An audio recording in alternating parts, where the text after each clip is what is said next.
Price lot. Welcome back to our discussion of how to overcome. കഴിഞ്ഞൊരു സീരീസിൽ നമ്മൾ mainly ഒരു ഡിജിറ്റൽ വെൽബീയിങ് എന്ന് പറയുന്ന ഒരു ടോപ്പിക്കാണ് ഡിസ്കസ് ചെയ്തത്. ഇപ്രാവശ്യം നമ്മൾ എടുത്തിരിക്കുന്ന ഒരു ടോപ്പിക് എന്ന് പറയുന്നത് കൂടുതൽ ഇൻ്റർപേഴ്സണൽ റിലേഷൻഷിപ്സ്.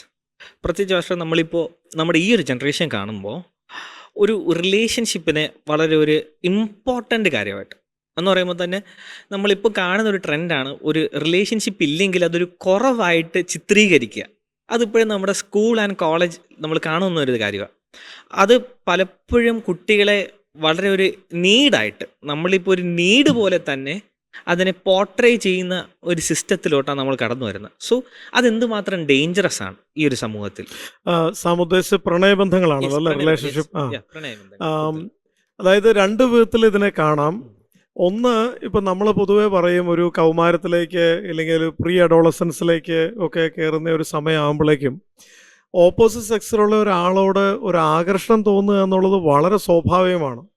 അത് വേണം ശരിക്കും പറഞ്ഞു. ചിലപ്പോൾ ഭാഷ പറയുന്ന അങ്ങനെ ഒരു ഫീലിംഗ് ഓക്കെയാണ്. അത് തോന്നുന്നത് തെറ്റായിട്ടുള്ള ഒരു കാര്യമല്ല, നമ്മുടെ ഹ്യൂമൻ ബോഡിക്ക് ഉണ്ടാകുന്ന ഒരു കാര്യമാണ്.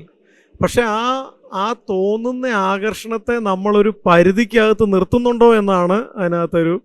ഇപ്പോൾ ഹെൽത്തി റിലേഷൻഷിപ്പ്, നന്നായിട്ട് ഫ്രണ്ട്ഷിപ്പ് കൂടുക, ഓപ്പോസിറ്റ് സെക്സിലുള്ള ആളുകളോട് നന്നായിട്ട് അടുത്തിടപഴകുക, അതൊക്കെ ഒരു വ്യക്തിയുടെ ഒരു ടൈമിൻ്റെ ഗ്രോത്തിൻ്റെ ഒരു ഒബ്ജക്റ്റീവ് തന്നെയാണ്. ചില ആൾക്കാർക്ക് എന്ത് വരുമെന്ന് വെച്ചാൽ ഓവറായിട്ട് അവരെ അങ്ങ് ധാർമ്മികത എന്നുള്ള പേരിൽ അവരെ അങ്ങ് റെസ്ട്രിക്റ്റ് ചെയ്യുമ്പം ആൺകുട്ടിക്ക് പെൺകുട്ടികളോട് മിണ്ടാൻ ഭയങ്കര ബുദ്ധിമുട്ടാണ്. ഈ കുറച്ചാളുമ്പോൾ ഒരു ചെറുക്കൻ 29 വയസ്സായിട്ട് അവൻ കല്യാണം കഴിക്കുന്നില്ല. കാരണം അവൻ്റെ അപ്പന് ഭയങ്കര ഇതായി. അപ്പം എന്നോട് സംസാരിക്കാൻ പറഞ്ഞു. അപ്പോൾ സംസാരിച്ചപ്പോൾ എന്നാന്ന് വെച്ചാൽ ഇവൻ ഈ പെണ്ണ് കാണാൻ വരുമ്പോൾ പെണ്ണിനോട് സംസാരിക്കണ്ടേ, അപ്പം ഇവനൊരു ഭയങ്കര റഫായിട്ട് അങ്ങ് സംസാരിച്ചു. കാരണം പുള്ളിക്ക് അറിയില്ല സോഫ്റ്റ് ആയിട്ട് എങ്ങനെ സംസാരിക്കണം എന്ന് അറിയില്ല. കാരണം ഇന്നേ വരെ പെൺകുട്ടികളെ ഒരു പരിധിക്ക് അപ്പുറത്തേക്ക് പുള്ളി അടുപ്പിച്ചിട്ടില്ല. അവരോട് മിണ്ടത്തുമില്ല, പെരുമാറത്തില്ല, ഇടപഴകത്തില്ല. അതുകൊണ്ട് തന്നെ ആർക്കും പുള്ളിയോട് കൂടെ ഒരു ജീവിക്കാൻ പറ്റുമെന്ന് തോന്നത്തുമില്ല.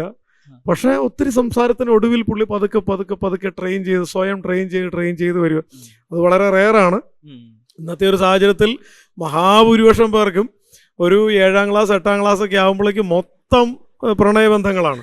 പിന്നെ ചിലർ പറയുന്നത് ഇപ്പോൾ ആദ്യം സാം സൂചിപ്പിച്ച പോലെ പ്രണയബന്ധം ഇല്ലെങ്കിൽ അതങ്ങാണ്ട് വലിയ കുറച്ചിലായിട്ട് കാണുന്ന ഒരു ലോകമാണ്.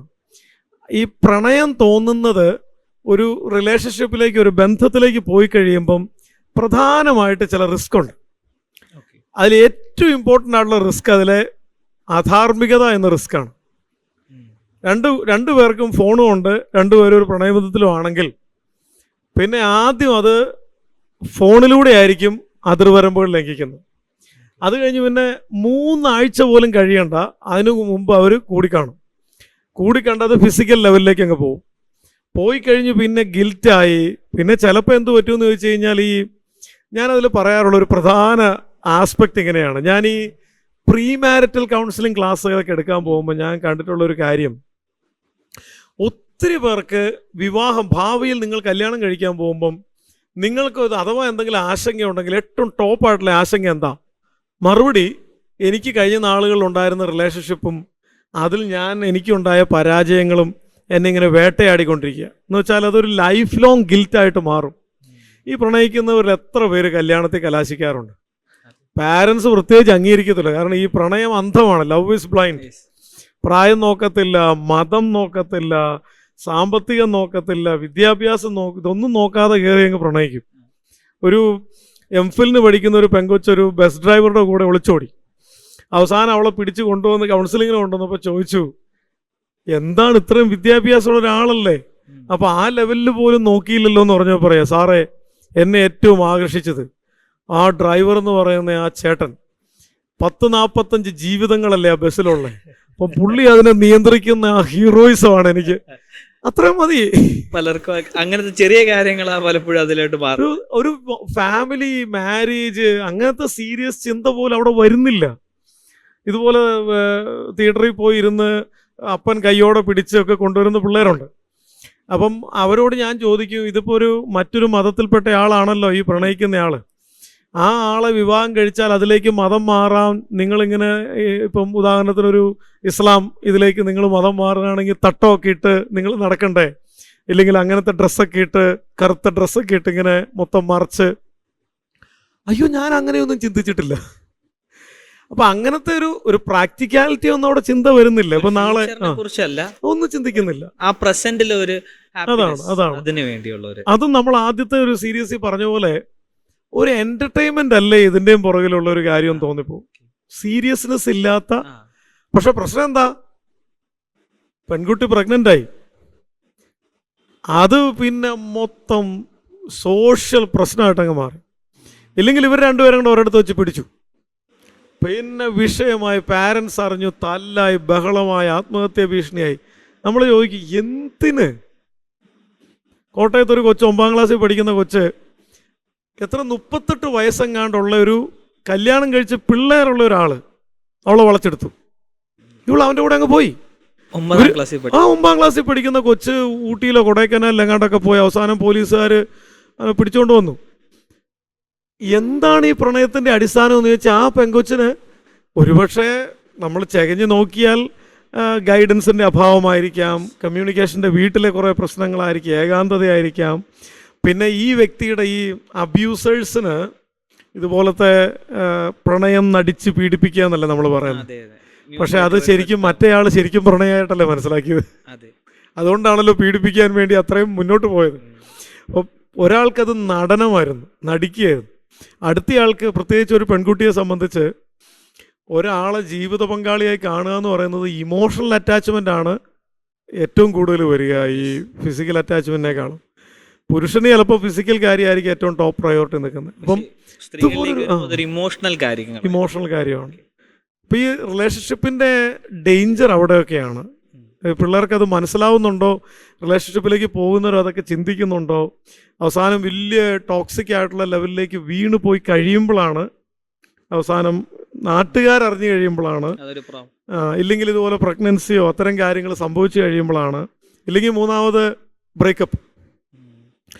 ഈ ഒരു ചോദ്യം കൂടെ, ബ്രേക്കപ്പിന് മുമ്പ് തന്നെ പക്ഷെ ഇപ്പൊ പറഞ്ഞൊരു കാര്യമായിരുന്നു, നമ്മൾ ഈ ഒരു ഷോർട്ട് ടേം ആയിട്ട് മാത്രം ചിന്തിച്ചു പോകുന്ന ഒരു റിലേഷൻഷിപ്പ് സ്റ്റൈൽ. പക്ഷെ ഇപ്പോഴത്തെ ഒരു ജനറേഷൻ നോക്കുമ്പോൾ അതല്ലേ പലപ്പോഴും അവരുടെ ഒരു ലക്ഷ്യമായിട്ടും കാണുന്നത്. പലപ്പോഴും നമ്മളിപ്പോൾ നോക്കുമ്പോൾ നമ്മളുടെ ട്രഡീഷണൽ ഒരു മാരേജിൻ്റെ കൺസെപ്റ്റ് ഇപ്പോൾ നമ്മുടെ ഒരു ജനറേഷൻ നിലനിൽക്കുന്നില്ല എന്ന് തന്നെ പറയാം. കാരണം നമ്മളിപ്പോൾ നോക്കുമ്പോൾ വരുന്ന ടേംസ് നോക്കിയാലും friends with benefits, one night stand, അങ്ങനത്തെ ടേംസൊക്കെ നോക്കുമ്പോൾ വാസ്റ്റ് നേരത്തെ പറഞ്ഞ ഒരു ഫിസിക്കൽ അഫെക്ഷന് വേണ്ടി മാത്രം ഷോർട്ട് ടേം ആയിട്ട്, എസ്പെഷ്യലി നമ്മൾ ഇങ്ങനത്തെ സ്റ്റുഡൻസിനോടൊക്കെ സംസാരിക്കുമ്പോൾ നമ്മൾ കണ്ടിരുന്ന അവർക്കറിയാം ഇതൊന്നും വർക്കൗട്ട് ആവത്തില്ല, പക്ഷെ ജസ്റ്റ് ആ ഒരു ടൈം പാസിന് വേണ്ടി, I think that's the word, ഒരു ടൈം പാസിന് വേണ്ടി പ്രണയിക്കുക എന്നൊക്കെ പറയുന്ന ഒരു കൺസെപ്റ്റ് ഉണ്ട്. സോ അതിൻ്റെ ഒരു ഡേഞ്ചർ എന്താണെന്ന് വാസ്തവം ഫീൽ ചെയ്തിട്ടുണ്ടോ? അത് ഞാനും പലപ്പോഴും ചിന്തിച്ചിട്ടുള്ള ഒരു അപകടകരമായൊരു സാഹചര്യമാണെന്ന് തന്നെ ഞാൻ പറയും. ഒത്തിരി പേർക്ക് കല്യാണം വേണ്ട, കമ്മിറ്റഡ് റിലേഷൻഷിപ്പ് വേണ്ട. അതെന്താ അതിൻ്റെ കാര്യമെന്ന് ചോദിച്ചാൽ അവരെന്നോട് പൊതുവേ പറയാറുള്ളത്, എൻ്റെ ഈ സുഹൃത്ത്, ആ സുഹൃത്ത്, ആ കസിൻ, ഈ കസിൻ എല്ലാം ഡിവോഴ്സായി. അപ്പോൾ അതിൻ്റെ കൂട്ടത്തിൽ അവർക്കുണ്ടായ മാനസിക ഭാരം, എന്തിനാണ് ഞാനതിന് തലവെച്ച് കൊടുക്കുന്നത്? അല്ലാതെ തന്നെ ഫ്രണ്ട്ഷിപ്പിൽ നിന്ന് എനിക്ക് കിട്ടേണ്ടത് ഫിസിക്കൽ റിലേഷൻഷിപ്പ് ആണെങ്കിൽ അത് കിട്ടുന്നുണ്ടല്ലോ. പിന്നെ കൊച്ചിനെ വേണമെന്ന് തോന്നിയാൽ നാളെ ഞാനൊരു കൊച്ചിനെ ദത്തെടുക്കും, ഇല്ലെങ്കിൽ ഞാനൊരു ആനിമലിനെ വളർത്തും, അതിൽ നിന്ന് കിട്ടുന്ന സ്നേഹം എനിക്ക് റീപ്ലേസ് ചെയ്താൽ മതി എന്നൊക്കെ പറഞ്ഞ് ജീവിക്കുന്ന ഒരു ആറ്റിറ്റ്യൂഡ്.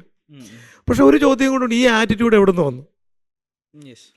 ഈ ആറ്റിറ്റ്യൂഡ് വന്നത് അതിൽ വലിയൊരു പങ്ക് നമ്മുടെ മാധ്യമങ്ങൾക്കുണ്ടോ എന്നും കൂടെ നമ്മൾ ചോദിക്കണം, ഈ കൺസെപ്റ്റ് കുട്ടികൾക്ക് കൊടുത്തതിൽ. രണ്ട്, ഒന്ന് ആലോചിച്ച് നോക്കിയേ, ഒരു പ്രണയബന്ധം അങ്ങ് മുന്നോട്ട് പോയി, അത് ഫിസിക്കലായി, രണ്ടുപേര് ഹസ്ബൻഡ് വൈഫ് അതുപോലെ തന്നെ പെരുമാറി, ശരിക്കും ഇമോഷണൽ ഫിസിക്കൽ എങ്ങനെയൊക്കെ ഹസ്ബൻഡ് വൈഫ് അതുപോലെ ജീവിച്ചു. 2 വർഷം കഴിഞ്ഞ് അത് ബ്രേക്കപ്പായി. പിന്നെ 1 മാസം കഴിഞ്ഞു അടുത്ത റിലേഷൻഷിപ്പ് തുടങ്ങും. അതും ഈ പറഞ്ഞ പോലെ ടൈം എടുത്തെങ്കിലും പിന്നെ വിശ്വസിച്ചു, ട്രസ്റ്റ് ചെയ്ത് ശരിക്കും ഹസ്ബൻഡ് വൈഫ് പോലെ എല്ലാം സമർപ്പിച്ച്, മനസ്സ്, ശരീരം എല്ലാം, അതും ബ്രേക്കപ്പായി. ശരിക്കും ഒരു ബ്രേക്കപ്പിൽ സംഭവിക്കുന്നത് ഒരു മനുഷ്യൻ്റെ ഒരു ഡിവോഴ്സിലൂടെ പോകുമ്പം മാനസികമായിട്ട് ഏതൊക്കെ സ്റ്റേജിലൂടെ പോകുമ്പോൾ ആ സ്റ്റേജിൽ കൂടെ മുഴുവൻ പോയി. ശരിക്കും ആദ്യത്തെ ബ്രേക്കപ്പിൽ തന്നെ മാനസികമായ ഒരു ഡിവോഴ്സ് കഴിഞ്ഞു, രണ്ടാമത്തെ ബ്രേക്കപ്പിൽ മാനസികമായ രണ്ടാമത്തെ ഡിവോഴ്സ് കഴിഞ്ഞു. ഇതുപോലെ 6-7 ഡിവോഴ്സ് മാനസികമായി കഴിഞ്ഞു കഴിയുമ്പം at the end of the day അവരും മനസ്സിലാക്കുകയാണ് അത് ഇത്രയൊക്കെ ഉള്ളൂ, അതുകൊണ്ട് കമ്മിറ്റ്മെൻ്റ് ആയിട്ടുള്ള റിലേഷൻഷിപ്പിലേക്ക് പോകാതിരിക്കുകയാണ് ഭേദമെന്ന് അവരങ്ങ് ചിന്തിച്ചു. പക്ഷേ നമ്മൾ മറുവശം നോക്കിയേ, അതാണോ ജീവിതം? അല്ല. എത്രയോ കുടുംബങ്ങൾ ഏറ്റവും ഹാപ്പി ആയിട്ട് പോകുന്നുണ്ട്. ഭൂമിയിലെ സ്വർഗമായിട്ടുള്ള എത്രയോ കുടുംബങ്ങളുണ്ട്. ഭാര്യയും ഭർത്താവും തമ്മിലുള്ള ഭയങ്കര ആഴമായ ബോണ്ടിങ് ഉണ്ട്. അവർ 10, 20, 25, 50 വർഷം കഴിഞ്ഞാലും സംസാരിച്ചിട്ട് ആസ്വാദനം തീരാത്തതുപോലെ എൻജോയ് ചെയ്യുന്ന ഫാമിലീസ് എന്തോരം ഉണ്ട്. 2 ദിവസം ഫാമിലി വിട്ട് മാറുമ്പോഴേക്കും ഭയങ്കര മിസ്സിങ് ഫീലിംഗ് ആയിട്ട് എത്രയും പെട്ടെന്ന് ഫാമിലിയുടെ അടുത്ത് തിരിച്ചു ചെല്ലണമെന്ന് കൊതിക്കുന്ന അതുപോലത്തെ റിലേഷൻഷിപ്പ് അത് കാണാൻ പറ്റുന്നില്ല. മോഡൽ റോങ് ആയി പോയി, അതാണ് പ്രശ്നം.